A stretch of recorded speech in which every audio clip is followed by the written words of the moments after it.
odayaasha waxgaradka cuqaasha mas'uuliyiinta xildhibaano iyo haldoorka degmada Shiikh ee gobolka Saaxil ayaa maanta kulan ay ku qabteen buurta magaalada Shiikh waxa ay hambalyo dardaaran iyo duco u direen madaxweynaha dhawaan loo doortay inuu majaraha u qabto dalkan Jamhuuriyadda Soomaaliland mudane Muuse Biixi Cabdi iyo ku-xigeenkiisa Cabdiraxmaan Cabdullaahi Ismaaciil Saylici waxaana hadalladoodii ka mid ahaa dhammaanteen waxaan halkan isugu nimay waxa weeyaan inaan u ducayno musharaxiintii xisbiga kulmiye ku guuleystay madaxtinimada dalka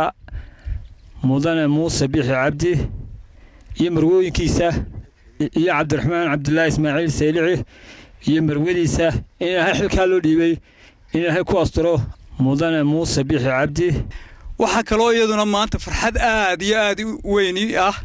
degmada Shiikh oo Suudaan oo ay halkan isugu yimaadeen hawlwadeenadii saddexda xisbi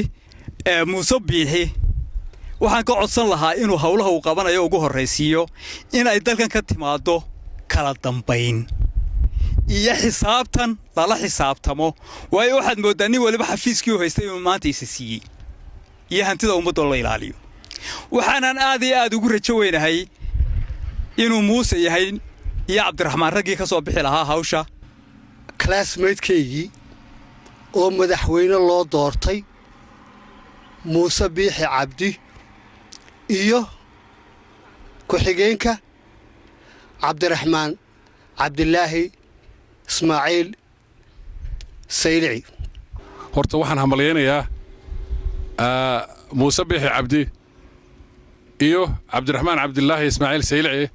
oo tartankii doorashada madaxtinimada ku guuleystay marka hore waxaan idin leeyahay hambalyo horta hay horeyse Muuse waa madaxweynaha kaliya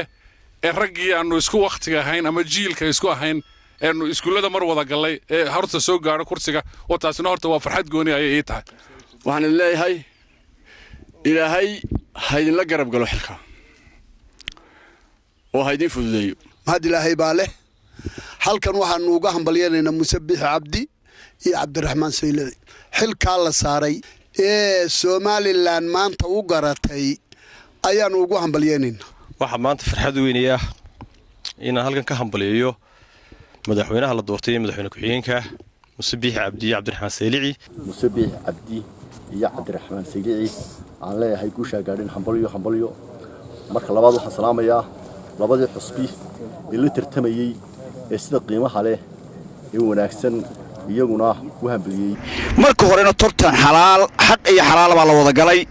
iminkana waxa weeye gacmaha ayaa la isaystaa waan hambalyeynaya hambaliyaan ilaahay idin la qabto xilkana ilaahay idin ku fududeeyo wassalaamu calaykum waxaanu idinku hambalyeynaynaa in xilka ilaahay idin fududeeyo ilaahay inuu idin la qabto Soomaaliland ku hogaamisaan xor iyo xalaal baa ka dhacday runtii waxa weeyaan caalamka oo dhan baa indhaa ku haya waxaan